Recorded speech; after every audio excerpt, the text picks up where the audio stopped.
Sir मैं आपसे question पूछना चाहती हूँ। आपके कपड़े बहुत स्टाइलिश होते हैं, आपका डिजाइनर कौन है?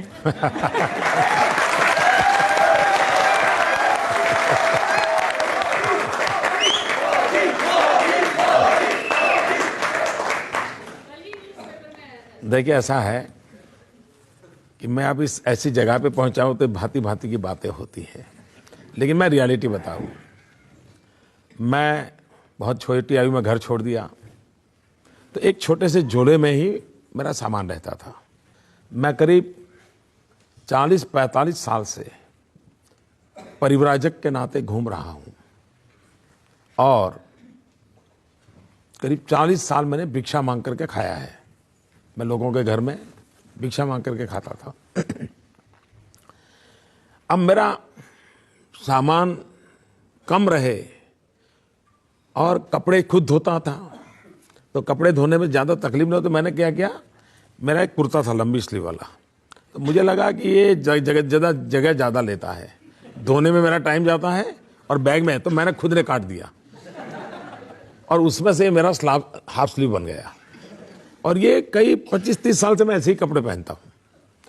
दूसरी बात है, ये बात सही है कि मुझे ढंग से रहना, साफ सुथरा रहना, थोड़ी कलर कॉम्बिनेशन की ईश्वर ने कमाल दी है, तो मैं अपने तरीके से कर रहा हूँ।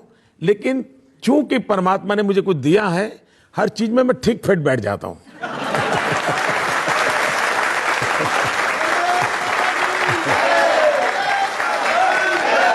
न कोई मेरा फैशन डिजाइनर है, न ही कोई इस प्रकार की व्यवस्था है। जरूर टेलर तो लगता है, तो टेलर के वो बनाता है और वही मेरी गाड़ी चलती है। लेकिन मुझे अच्छा लगा ये सुन करके कि मैं कुछ ढंग से रहता हूँ। कोई जानता नहीं था जी आपके जीवन के बारे में, अभी थोड़े दिन पहले पता चला आप स्टेशन पर चाय बेचते थे। ये बात सही है कि मैं खुद इन चीज़ों को ज़्यादा बताता नहीं हूँ। गुजरात में लोगों को काफ़ी पता है, गुजरात में कोई नया नहीं है। लेकिन अब जरा गुजरात के बाहर मेरी बातें बहुत हो रही, तो फिर अपने आप, और आजकल तो मीडिया इतना वाइब्रेंट है कि हमारे जेब से अगर कोई चीज़ गिर भी जाए तो अखबार में तस्वीर आ जाती है। तो पता चला फिर क्या हुआ कि एक दिन मैं यहाँ दिल्ली में आया था, शायद अक्टूबर महीने में यहाँ की रैली थी। उसी दिन कांग्रेस के लोगों ने बड़ी अनाप शनाप गालियाँ भी दी थी। मोदी तो अमेरिका एजेंट है, दिखना है अमीरों के वगैरह वगैरह। मुझे बड़ी पीड़ा हो रही थी, मुझे लगा ये इस प्रकार की भाषा है तो एक बार मुझे कहना पड़ेगा। मैं जीवन में पहली बार यहाँ दिल्ली में ही, वहाँ रोहिणी में जब मेरा एक रैली हुई थी, मैंने कहा मुझे क्या ये बोल रहे हो लोग, इन्हें पता है हम कौन है।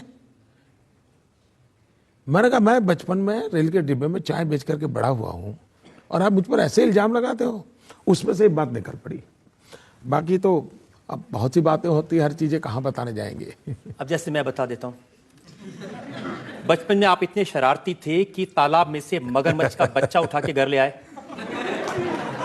मैं शरारती कम, साहसिक ज्यादा था।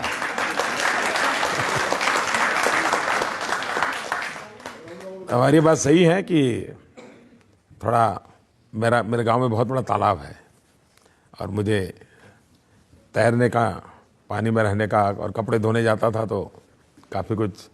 तो एक दिन ले आया, फिर स्कूल ले गया तो हमारे टीचर वगैरह बड़े परेशान हो गए। लेकिन कुछ आश्चर्य नहीं लगता कि जो चाय बेचता था स्टेशन पे, जो घर छोड़ के भिक्षा मांग के खाना खाता था, आज वो नरेंद्र मोदी ब्रांड बन गया। उसके नाम से कॉमिक बिकते हैं, साड़ियाँ बिकती हैं, चिप्स बिकते हैं, हर तरह की चीज़ नरेंद्र मोदी के नाम से बिकती है।